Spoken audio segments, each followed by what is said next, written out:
отвоевав эти земли, царь Петр I понимал, что нужно любой ценой преградить путь шведам и закрепиться в Югославии. Hello guys, welcome back to the channel and welcome to St. Petersburg in Russia. I've arrived here yesterday late, and today will be my first full day here, and I thought maybe I can do maybe a different kind of video and show you what my daily life looks like when I'm traveling. Life isn't always that exciting, but when I'm traveling sometimes it can be really cool. Some days at least. Hopefully today will be one of those days so I can show it to you. And also I want to give you a little bit of insights how I'm filming my episodes and stuff like that, how I'm coming up with ideas, what cameras to use. By the way, my cameras are lined up there, so I'm not sure yet what to do or which camera to use later on, but I'll show you in a few seconds. But first of all, I want to tell you that later on I will go to a camera shop and also to a store that has a lot of film, and I don't know if they are the company behind this film here that I picked up, or they're just a distributor, but I will ask them about this film because it's a color film. I'm not sure if it's rebranded or not, so I want to find that out. And I think today maybe would be cool to shoot this film here in St. Petersburg when it's coming from here. That makes sense, so that might be a good option to shoot. And I want to show you something else that I picked up yesterday when I left, shortly before I left Moscow. It's Porsche 100T tungsten Porsche. I didn't know that this even exists. So I picked up this box. It only had 4 rolls in it, but I picked it up. Expired in 2008, so definitely want to shoot that at one point. But first I need a new medium format camera, annoyingly enough. And also I picked up this Fujichrome 64T, also tungsten-based film, slide film. I definitely want to shoot that. That also expired in 2008, so they're kind of fresh. I think they probably were in the fridge the whole time, hopefully. And yeah, I want to shoot that. But first, let me show you what cameras I have available for today and which one I'm going to pick.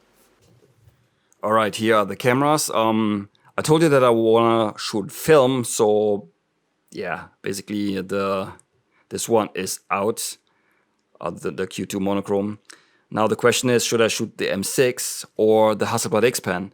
And since I've shot this a lot, the M6, in the last couple months, all right, maybe some of you remember, especially if you have the first iteration of the X-Pen zine, that are in there. There's a lot of photos from St. Petersburg because here, last time I came here, I used this camera a lot. So yes, just to revive that a little bit, maybe it might be a cool idea to shoot the X-Pen here today. So that's the plan. So first of all, now I need to do a little bit of work, and later on I will head out and take you with me, and let's check out some camera stores and what else, whatever comes up.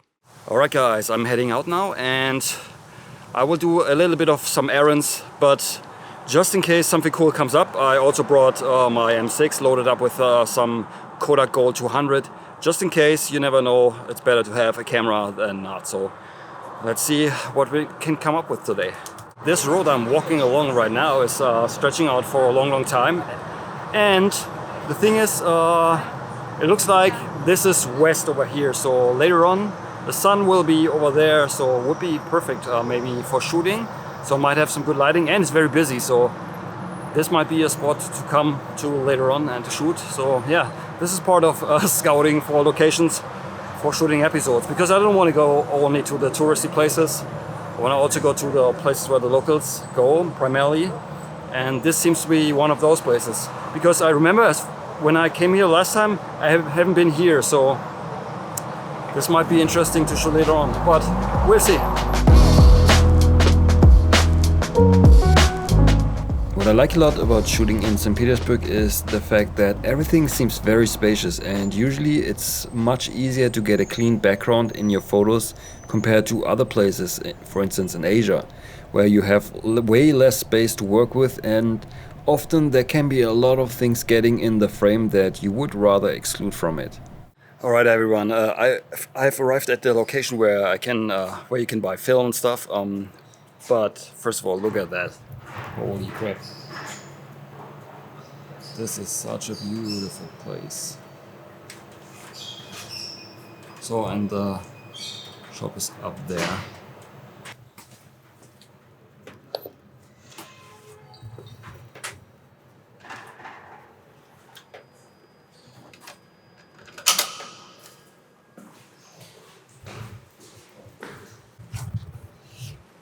Alright guys, that was pretty interesting.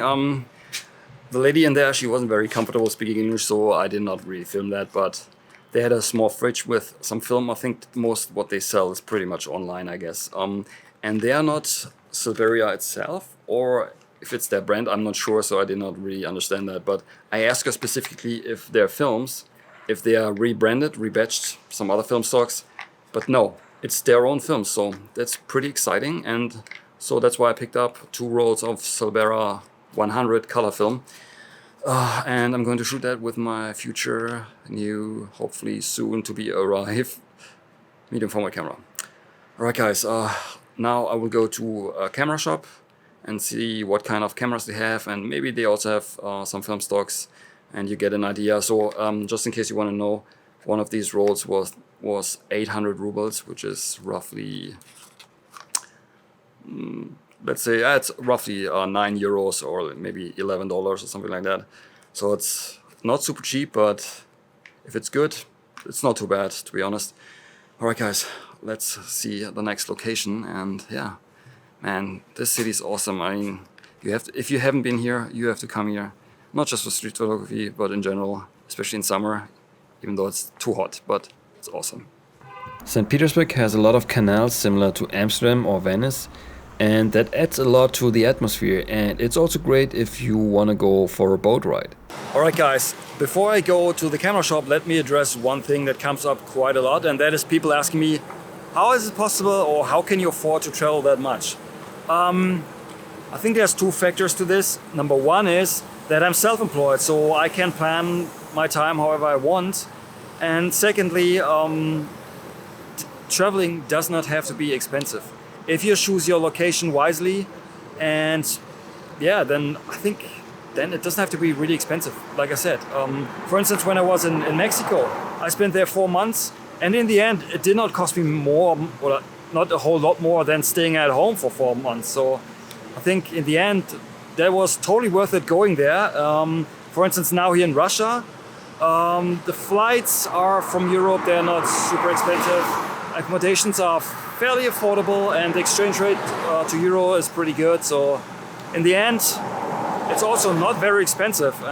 But I think the most important factor is here is time. So if you have a full-time job, of course, then it's not that easy. And I think I'm in a good position to do this. And hopefully I can take you to some cool locations that you might not be able to travel to, and you can have a look for yourself. So I think that's enough for this. Let's go to the camera shop and see what kind of cameras they have in stock.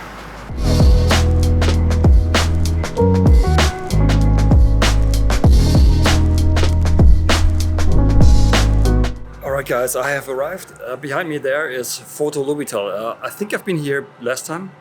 And it seems like if you look in the window, they have a lot of film cameras there, so let's go and check it out.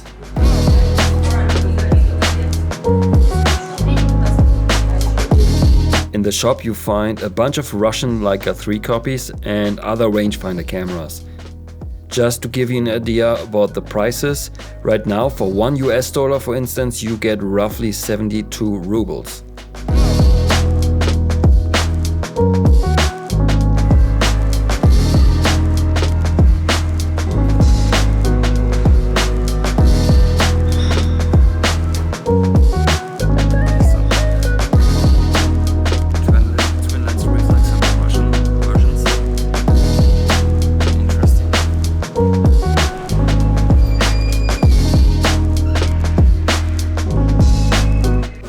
Okay, we have here the folding medium format cameras.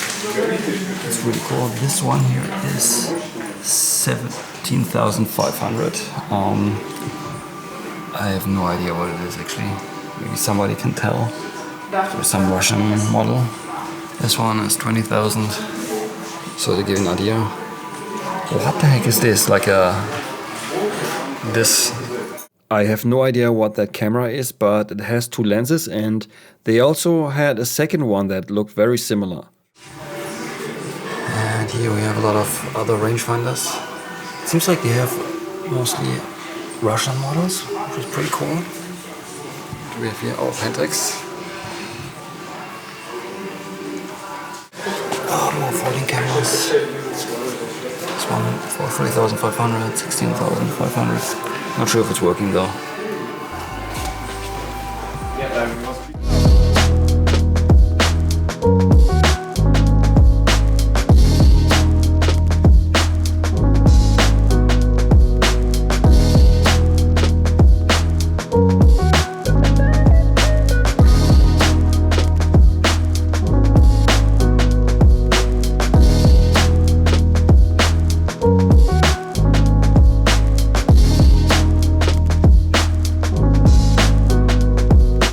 The shop is really small and you can't really walk in, but from the counter you have a good overview about what's in stock. Portrait 100 in 120 is almost $20, and also the other film stocks are even more expensive than in other places in Europe or the US.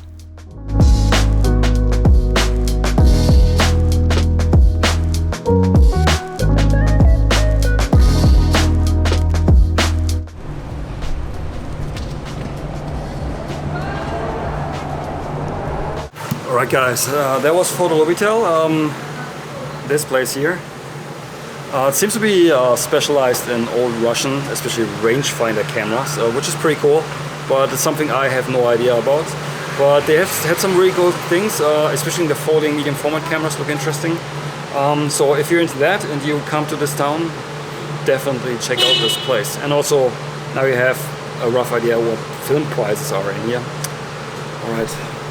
I think now it's time for me to head back to my place, chill a little bit before I film my episode later on. Alright, see you later. Alright guys, now it's time to film the episode, and I thought maybe it's a good idea if I show you quickly what's inside my bag here. This is a Billingham bag, don't ask me which model, I don't know, I have this since 5 years, so it's a Billingham bag, it's great. Alright. Today's episode I will film with this camera, the Hasselblad X-Pan, and you might be wondering about the strap that I'm using here. It's called the company is called Due North, and I will leave a link below. And it's pretty cool. So I can use this strap on the Q2 monochrome and also here, so it saves me some room in my bag. So that's pretty sweet, and it's a really nice and well-made leather strap. So if you want to check it out, it's in the description. And also in here is the film that I will be shooting today. It's this one, Silvera 160 color and negative film. And also very important is this here, my action camera. It's the DJI Osmo. That's the camera that I film all of my point of view kind of videos. This one here, and mounted is to a chest mount. It's something like this, and it will be somewhere around here. This is great, I like the perspective, but it has one major downside, especially now when it's really warm, because you can see it's plastic and gets really sweaty underneath. So after some time you have some, especially if you wear a black shirt, you have some really nice sweat marks all over the place, and it looks really shitty. So it's not ideal, but I like it more than having the camera attached to the camera the coat shoe or the hot shoe. The problem with that is that then I have to keep the camera straight all the time, otherwise the video would be tilted. And in this case, and it's more steady, so I prefer this. Alright, besides that, I have batteries for my action cam in here, spare batteries, and usually I put a small bottle of water in here because it's very important to keep hydrated. And just that I just mentioned it, I'm wearing a black shirt. I like to keep on stuff that is not so much right in your face, like not a super bright shirt most of the time. I have done this before, of course, but usually I try to wear a black shirt and some jeans and be more stealthy, discreet. Because otherwise, if you stand out too much, then already everybody's looking at you. And if you don't want the attention from people, then that's what you should do. All right, guys. And there's one another thing that is in the bag, and that is the camera that is filming me right now. It's not, of course, hard to show you, but there's a mirror over there. So let's get over there and show you this setup here. All right, guys. Here you can see it. It's the Sony CV1 or ZV1, and it's just a video mic micro, or what it's called, from Rode on top here. That gets the job done. I have better microphones, but this one is perfect for traveling. It doesn't need power, so it's just plugged into the camera. That's fine. And I have this cheap plastic tripod here. You can extend it even further than this, and it gets the job done. And it's pretty lightweight, and for hand holding the camera is pretty perfect. So that is my video setup. Then it was finally time to head out and to film the episode. So I just came to this park, which is nearby where I'm staying, and I think this might be a good spot to film the intro for the video. Usually I try to make the videos, the intros to the video outside, because I'm filming the video outside. So this might be a good spot here. So yeah, let's give it a try. Find something quiet, and I already seen a potential photo, damn it. All right, let's film the intro, and I'll see you when the episode is done. All right, guys, I just came back from filming the episode with the Hasselblad X-Pen and the Silvera film. It was good fun, but man, you can't see it in the video, but it was so warm. Like I told you about the sweat stains. Here you can probably see it. It all looks like a Mickey Mouse. That's interesting. So yeah, it was good fun. Like I said, hopefully the pictures turn out.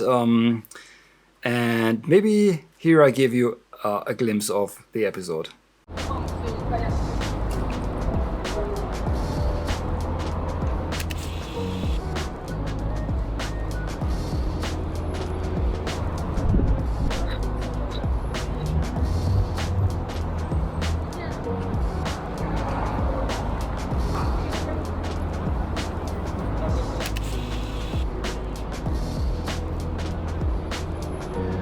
Alright guys, the only thing I need to do now is doing backup.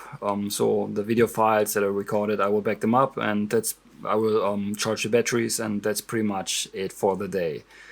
Alright guys, that's also it for this episode. Hope you like this insight into how I film my videos, and yeah, if you like the episode, give it a thumbs up. Oh man, I'm so tired. If you like the episode, give it a thumbs up, subscribe to my channel if you haven't already, and we will see each other very soon in the next one. Until then, auf Wiedersehen.